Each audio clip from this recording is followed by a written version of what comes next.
Hello and welcome to Trash Talk episode 4, lol.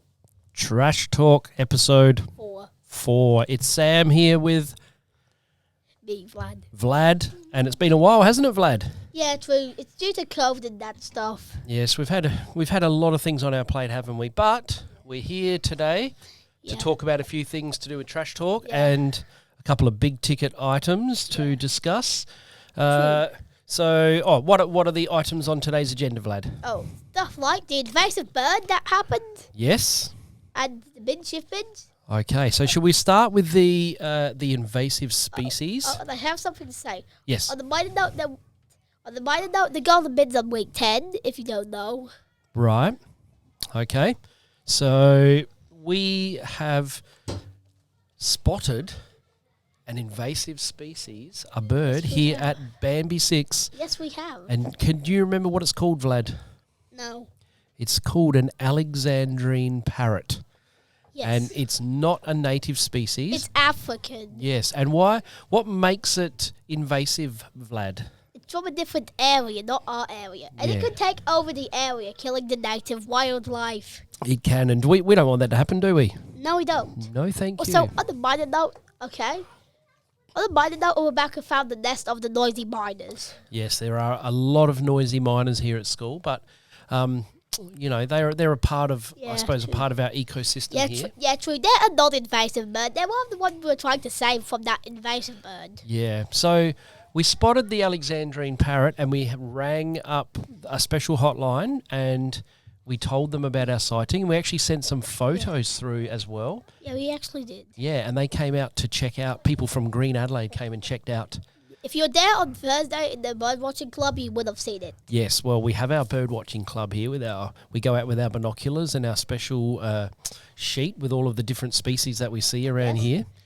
And guess what we saw in the rain garden today, Vlad? So a new species to add to our list. Ducks. Ducks. We had 2 ducks in the rain garden, which are new to our school. I heard the news, but I didn't actually see the ducks. Well, it's very exciting because they looked very happy there and very at home in our rain garden, which is kind of part of the idea of setting it up, isn't it? That other animals will come and spend time in that space.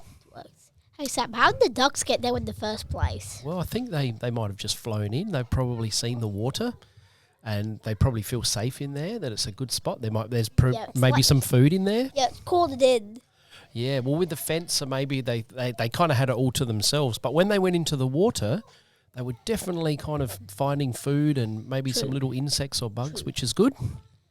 So that's exciting. But getting back to our Alexandrine Parrot, what does it look like, Vlad? What makes it a distinctive bird? Well, it is mainly green, okay, with a bit of red.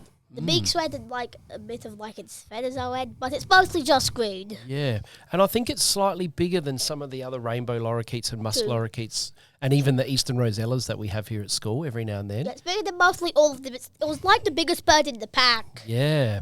So we have told Purser and Green Adelaide about the bird, and we're keeping an eye on it. I haven't seen it for a couple of days, but we don't want it to be nesting or to be breeding and having more of those birds. No, we don't. We don't want more, and that's how they take over. They just breed and breed until there's too many. Then what's going to happen to the rainbow lorikeets and these beautiful native species? They're all just going to be dead. Yeah, well, they won't. Yeah, they'll kind of take over their habitat, won't they? And then they'll have to move, and it would be a shame. So we're doing everything we can to try and protect the native species. Also, they can move to other areas. Okay. They can do, yes. Yeah, they can move to where they move to and start eliminating it quite quickly, a bit quickly. Bird revenge. They could go over the state. You never know, that could happen. All right, so that's been some exciting news, and we might even try and put some photos up on our school Facebook page of that bird. But the other big news at the moment, Vlad, is to do with bin shift bins. Yeah. What do we need to tell everybody about those? Oh, also, here's something about the bin shift bins, okay, as well. That involves 2 concepts. Mm-hmm. Okay, the good news is, okay, they're driving away the ibises, okay, which are bin chickens. They just eat from the bins, and they're leaving because it's less messy. That's a plus. That's a huge plus. So we've noticed, haven't we, Vlad, that because there's less rubbish in the yard, there's less food for the ibises to come and scavenge, which that's why means the ibises aren't coming. less no more. ibises, yeah, which is really interesting. So I wonder, because hand in hand with that, if you go down to the rain garden, there's less, every time it rains, there's less rubbish going into the rain garden through the drains because there's less rubbish in the yard, which is good for the rain garden too. And maybe that's why there's ducks there now. I don't know. What do you think? Yeah, that's probably the reason. All thanks to the big shift bins. All thanks to the bin shift bins and the difference they're making. So we now have a special prize, don't we, for, I suppose we call it the neighbourhood or the area that is doing the best job with their bin shift bins. What can people win now? Gold bin. The golden bin. Happens that week 10. Me, Tom, and Sam are the judges. Yes, we'll be going around and we're looking at how each neighbourhood is using the bin shift bins to sort their waste, because we want to cut down on landfill and we want to see more recycling. So we will be putting our eagle eyes onto those bins and checking, and then at week 10 team time we're going to be presenting the golden bin. It's going to be very exciting. Even though this will be on that week 9 team time. Maybe.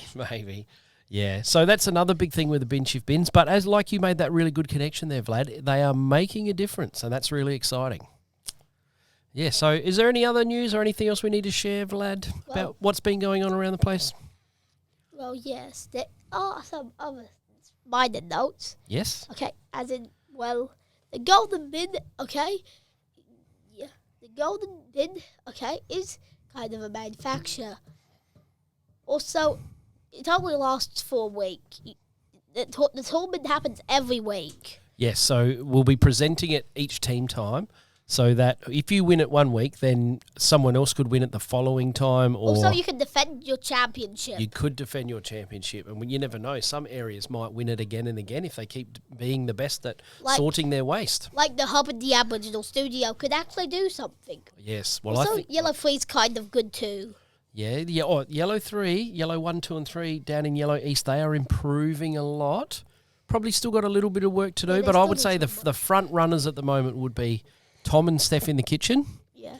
I reckon it could be Conchetta and Vanessa in the hub. Yeah, and the Aboriginal studio. And Alice, Sunny and Rashonda in the ALS, because they are doing an amazing job of sorting their waste. And do you know who else is really coming up and improving?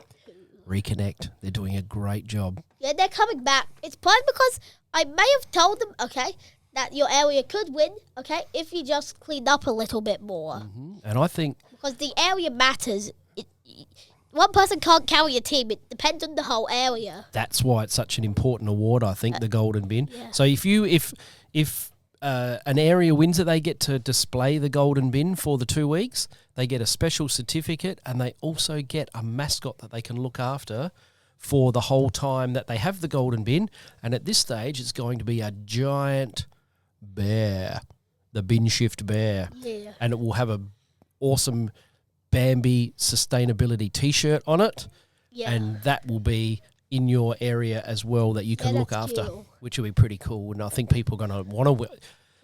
Yeah. True. Okay. Also, yeah, they're probably cleaning up because of me, because they told them they need to clean up to get the bins. Well, I think that's awesome, Vlad. If you are going to the effort of reminding people about doing the right thing for our environment and being more sustainable, then that can only be a good thing, yeah? Yeah. All right. Now, I haven't asked you if you've got any jokes, so I'm not sure if you have anything prepared or not.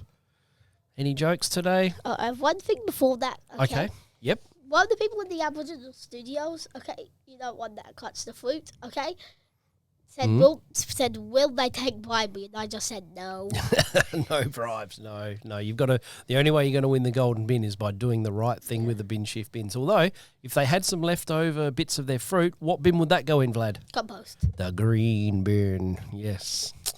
Okay, so we're almost at the end of another episode of Trash Talk, and it's been great to be back on the microphone with Vlad. Anything to finish off with, Vlad? Well, just to let you know, I may use an old joke. Oh, okay. Go for it. What do you call a... Okay, I'm just going to tell you it. Yep. What do you call... But I forgot it. We can cut it out. We can cut it out if we need to. Okay. Oh, look. It's a bee. Oh, wait. It's a wasp. I must apologize. Oh, Vlad, he's done it again. Was that apologise? Yes. Uh-huh. It was. Okay, well, that's probably enough from us today. So thank you for listening. It's been a pleasure catching up with Vlad and Yes. getting this opportunity to discuss all things trash talk. We'll hopefully have another episode soon because now that we're back up and running, we get into the zone and we are keen to share lots of the amazing things happening here at Blair Athol North Bertha 6 School. So thank you, Vlad. Thank you, Sam. Bye. Any shout-outs before we go? Just to let you know.